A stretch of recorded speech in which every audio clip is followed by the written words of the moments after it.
Okay. So, ఒక ప్రొఫెసర్‌గా మీరెంతోమంది విద్యార్థులకు మార్కులేసి ఉంటారు. ఇవాళ ఈ కాంగ్రెస్ ప్రభుత్వానికి ప్రొఫెసర్‌గా ఎన్ని మార్కులిస్తారు? ఒక టీచర్‌గా చాలా విషయాల్లో చాలా వాటికి మార్కులు వేస్తూ ఉంటాం గానీ, దీని విషయంలో కొంచెం ఆ రకంగా మనం మార్కులకు మ మూల్యాంకనం చేయటం కుదరదు. కాపోతే ఒకటి మాత్రం నేను చెప్పగలను. హ్మ్. మేము అనుకున్నది ప్రధానంగా ఒక నిరంకుశ పాలన పోయి, ఒక ప్రజాస్వామిక పాలన రావాలి. అది మొదటిది. ఆ విషయంలో సంపూర్ణమైన సంతృప్తి ఉంది. 100కి 70 మార్కులు వేయొచ్చని చెప్పి, 75 మార్కులు వేయొచ్చని చెప్పి, డిస్టింక్షన్ ఇవ్వచ్చని చెప్పి నేను అనుకుంటున్నా. ఇది కాక మేము అనుకున్నది ఒక ప్రజాస్వామిక అభివృద్ధి కోసం తోడ్పడగలుగుతుంది కాంగ్రెస్ పాలన ఒకటి. ఆ దిశగా ఒక ప్రయత్నం చేస్తదనేది మాకొక నమ్మకం కాదు, ఒక అభిప్రాయం కూడా వాళ్ళు అంగీకరించారు కాంగ్రెస్ వాళ్ళు. హ్మ్. ఆ అభిప్రాయంతో కలిసి సాగుతున్నాం. ఆ విషయంలో కూడా సంపూర్ణంగా సంతృప్తికరంగా ఉంది. సో, ఇప్పటికే 1½ ఇయర్ కంప్లీట్ అయింది తెలంగాణ ప్రభుత్వానికి. సో, మా లాస్ట్ ఒక 1 ఇయర్ ఎలక్షన్ తీసేస్తే ఇంకా మహా అయితే ఒక 1½ ఇయర్ ఉంటుంది. ప్రజలకిచ్చినటువంటి హామీలు ఇంకా చాలా నెరవేరలేదు అనేది వాళ్ళ బీఆర్ఎస్ చెబుతోంది. ప్రజా సమస్యల కోసం ప్రధాన ప్రతిపక్షంగా బీఆర్ఎస్ చాలా విస్తృతంగానే ఫైట్ చేస్తుంది క్షేత్రంలో. సో, ఇంకా ప్రభుత్వం నుంచి మార్చుకోవాల్సిన అంశాలు గానీ, ప్రభుత్వం నుంచి ప్రజలకు అందించాల్సినటువంటి అంశాలు గానీ, ఈ సందర్భంగా ప్రభుత్వం ఏమి గమనించాల్సినటువంటి సమయం? ప్రభుత్వం ప్రకటించిన ఎజెండా ఏదైనా 5 ఏళ్ల క్రమంలో అమలయ్యేటువంటి ప్రోగ్రామ్ అది. అధికారంలోకి రాగానే వెంటనే అవన్నీ అమలవుతాయి, లైట్ స్విచ్ చేస్తే లైట్ వెలిగినట్టు అన్నీ అయిపోతాయి ఆటోమేటిక్గా అనుకుంటే అది చాలా తప్పుడు అభిప్రాయం, తప్పుడు ఆలోచన. హ్మ్. ఇది ప్రభుత్వము 5 ఏళ్ల కాలంలో చేయటానికి వాళ్ళు ముందు పెట్టుకున్నటువంటి కర్తవ్యాలు. ఈ 5 ఏళ్ల క్రమంలో పరిపూర్తి చేస్తారు, తప్పకుండా వాటిని అమలు చేస్తారని నేను అనుకుంటున్నాను. సో, మీలాంటి వాళ్ళ సలహాలు ప్రభుత్వం తీసుకుంటుందా ఇప్పటికి రెగ్యులర్‌గా? సమయం వచ్చినప్పుడు మేము ప్రభుత్వం అంటే ఒక వ్యక్తి కాదు. గత ప్రభుత్వంలో ప్రభుత్వం అంటే ఒక వ్యక్తిగా చలామణైంది. హ్మ్. ఆ ఒక వ్యక్తి నిర్ణయించకుండా, చెప్పకుండా ఏ పని కూడా జరిగేది కాదు. ఇప్పుడు అట్లా కాదు. ఒక వ్యక్తి చేతిలో అక్కడ అన్ని కంట్రోల్లు స్విచ్ కంట్రోల్‌లో ఉండే. హ్మ్. ఇప్పుడు అట్లా కాదు ఇది. ఇది అనేకమైనటువంటి వ్యవస్థల, వ్యక్తుల యొక్క సమాహారం ఇది. దీంట్లో ప్రభుత్వంతో కలవటము అంటే కేవలం ముఖ్యమంత్రితోనే కానక్కర్లేదు. అది మంత్రులతో కానీ, తమ పరిధుల్లో సెక్రటరీలు కానీ, తమ పరిధుల్లో వివిధమైనటువంటి కమిషన్లు కానీ నిర్ణయం తీసుకునే వెసులుబాటు ఉంది.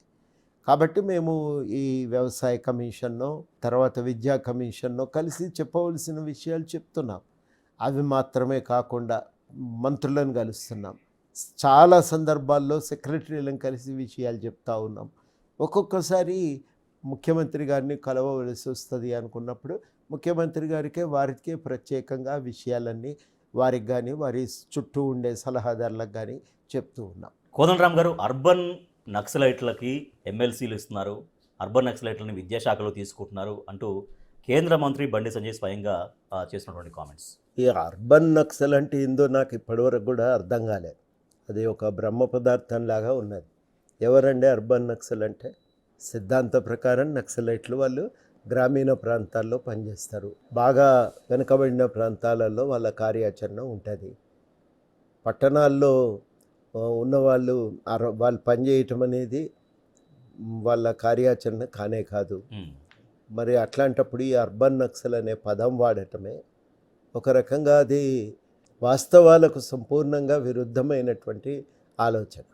ఎవరిని మీరు అర్బన్ నక్సలైట్ అంటున్నారనేది స్పష్టంగా వివరించకపోతే ఏమవుతుందంటే, వాళ్ళ పార్టీ ఆలోచనలకు వ్యతిరేకంగా మాట్లాడే వాళ్ళందరినీ ముద్ర వేసి వాళ్ళని టార్గెట్ చేసే ప్రమాదం ఉంటుంది.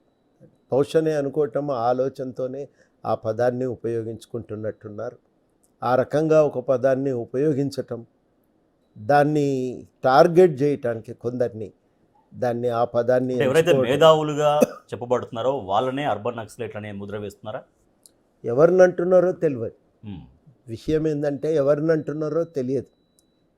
కాబట్టి నేను చెప్పిన కదా, నక్సలైట్లు అంటే వాళ్ళ సిద్ధాంతం ప్రకారమే వాళ్ళు గ్రామీణ ప్రాంతాల్లో పనిచేస్తారు. నువ్వు నక్సలైట్ అర్బన్ నక్సలు అనటం వెనకాల ఉద్దేశం ఏంది? ఎవరిని అంటున్నారు? ఏ వర్గాలకు మీరు అర్బన్ నక్సల్ అనే ముద్ర వేస్తున్నారు అనేది కేవలము దాన్ని విచ్చలవిడిగా ఉపయోగించి నచ్చని వాళ్ళందరినీ కూడా వేధించడానికి ఒక పదంగా దాన్ని వాడుకోవటం చాలా అన్యాయం అది. అదే సరి అయిన పద్ధతి కాదు. మాకు ఈ రాజకీయాలు ఈ ఆలోచనలతో వ్యతిరేకత ఉంది. ఇట్లాంటి ఆలోచనల పట్ల మేము తప్పకుండా దానికి వ్యతిరేకంగా పనిచేస్తామని ప్రకటించవచ్చు. అట్లాంటి ప్రకటన చేయండి, చేస్తే అది ఉపయోగకరంగా ఉంటుంది. అది సమాజానికి లాభం అవుతుంది, మీకు లాభం అవుతుంది. దానిపైన ఒక హేతుబద్ధమైన చర్చ జరగటానికి కూడా అవకాశం ఉంటుంది. సో ఇంకోటి, ఇప్పుడు మంత్రివర్గ విస్తరణ అనేది ఇంకా పూర్తిగా జరగలేదు కోదండరామ్ గారు. ఇంకా 3 మంత్రి పదవులు భర్తీ చేయాల్సి ఉంది రాష్ట్రంలో. సో దీనిపైన ఇప్పటికే స్వయంగా ఎమ్మెల్యే, కాంగ్రెస్ ఎమ్మెల్యే కోమటిరెడ్డి రాజగోపాల్ రెడ్డి రకరకాలుగా ఆయన తన వ్యతిరేక వాయిస్ వినిపిస్తూ ఉన్నారు. సో నాకు ఎందుకు మంత్రి పదవి ఇవ్వరు అనేది ఒకటైతే, ఆంధ్ర కాంట్రాక్టర్లు చేతుల్లో తెలంగాణ ప్రభుత్వం ఉంది అనేది కూడా కొంచెం చాలా ఫోర్స్గా, చాలా స్ట్రాంగ్గా కామెంట్స్ చేస్తున్నారు కోమటిరెడ్డి రాజగోపాల్ రెడ్డి. సో రాజగోపాల్ రెడ్డి చేసే కామెంట్స్ ఇటు కాంగ్రెస్ పార్టీని, అంటే మీరు జనసమితిగా ఉన్నప్పటికీ కూడా కాంగ్రెస్తో ఉన్నారు కాబట్టి అడుగుతున్నారు, కాంగ్రెస్ పార్టీని ఎట్లా ఇబ్బంది పెడుతుంది, ప్రభుత్వాన్ని ఎట్లా ఇబ్బంది పెడుతుంది? అవి 2 ప్రశ్నలకు కూడా ఆ పార్టీ వాళ్ళను అడిగితే ఉపయోగంగా ఉంటుంది. ఆ పార్టీ అధ్యక్షుడు దానిపైన ఇప్పటికే ఏదో వ్యాఖ్యానం చేసినట్టున్నారు. అవును. కాబట్టి నేను మాట్లాడటం సమంజసం కాదు. అంతకు మించి నేనేం చెప్పగలుగుతాను? సో అంటే మంత్రి పదవి గురించి మంత్రి పదవి ఆయన ఆశిస్తున్నాడు, ఆయన ప్రయత్నం చేసుకుంటుంటే అది వాళ్ళ పార్టీకి సంబంధించిన అంతర్గత వ్యవహారం. ప్రభుత్వంగా ప్రజలకు అనేక హామీలు ఉన్నాయి, ఇందాక మనం మాట్లాడినట్టుగా. సో 100 రోజుల్లో 6 గ్యారెంటీలు అన్నారు, కానీ 6 గ్యారెంటీలు ఇంకా అమలు కాలేదు. ఆ 6 గ్యారెంటీల అమలు కోసం కోదండరామ్ ఏం ప్రయత్నం చేస్తారు, ఏం ప్రయత్నం చేస్తున్నారు? ఇప్పటికే అఫ్కోర్స్ 100 రోజులు దాటిన గడువు దాటిపోయినప్పటికీ కూడా ఇంకా చాలా వరకు కొన్ని గ్రౌండ్ కాలేటువంటి పథకాలు కూడా ఉన్నాయి కాబట్టి. ఇప్పుడు గవర్నమెంట్ హామీలు ఇచ్చింది. నా దృష్టిలో మాకు ఏవి ప్రధానం అనిపిస్తాయో, దేన్ని అమలు చేస్తే ఉపయోగం అనుకుంటామో ఎక్కువ వరకు వాటి మీద దృష్టి పెడతాం, వాటిని అమలు చేయాలని కోరుతాం. అవి కాక ప్రజాహితం కోరి ఇంకేమేం చేయవలసి ఉంటుందో వాటి గురించి మాట్లాడటానికి ప్రయత్నం చేస్తాం. తప్పకుండా ఈ 2 విషయాలపై ఇప్పటి వరకు మేము చేస్తున్న పని ఏంటంటే, ప్రభుత్వానికి మా వంతు సూచనలను అందజేస్తున్నాం. మంత్రులకు, సెక్రటరీలకు, ముఖ్యమంత్రి గారికో కలిసి సూచనలు అందజేస్తున్నాం. సూచనలు అందజేయటం ఒక పద్ధతి. దాన్ని సాధించుకోవటానికి నిరంతరము ఒక ప్రభుత్వంతో ఈ సంప్రదింపులు కొనసాగించటం, ఇది చేయవలసి ఉంటుంది. దాంట్లో భాగంగా ఆ పని ఒకటి మేము చేస్తున్నాం. ప్రధానంగా నేను అనుకునేది ఏంటంటే, ఇప్పుడు చాలా విషయాలు ఉన్నాయి. గత ప్రభుత్వం కొన్ని అధికార దుర్వినియోగానికి పాల్పడి తప్పిదాలు చేసింది. వాటిపైన నిపుణుల చేత విచారణ జరిపించాలి, న్యాయ నిపుణుల చేత కూడా విచారణ జరిపించాలని మేము కోరినాం.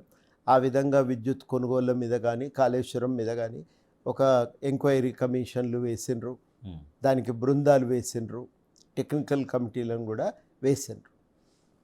ఈ 2 జరిగినాయి. ఇది ఒక అంశం. అదేవిధంగా మేమేం కోరుకుంటున్నామంటే, విద్యారంగం బాగుపడాలి, అందరికీ ఉచితంగా విద్య అందాల్సిన అవసరం ఉంది. అందులో ఏం చేయవలసి ఉంటుంది అనేది నిర్దిష్టంగా మనం ఆలోచించకుండా మాట్లాడితే లాభం లేదని చెప్పి మేము కొంతమంది యూనివర్సిటీలతో, విద్యారంగంతో సంబంధం ఉన్నటువంటి వాళ్ళం చాలా లోతుగా కూర్చొని మాట్లాడుకున్నాక ఒక నోట్ తయారు చేసి దాన్ని ముఖ్యమంత్రి గారికి నేరుగా అందజేసినాం. అందరం కలిసి ఆ రోజుల్లో అందరం కలిసి వెళ్ళి ఆయనకు నేరుగానే ఈ విషయాలన్నింటినీ కూడా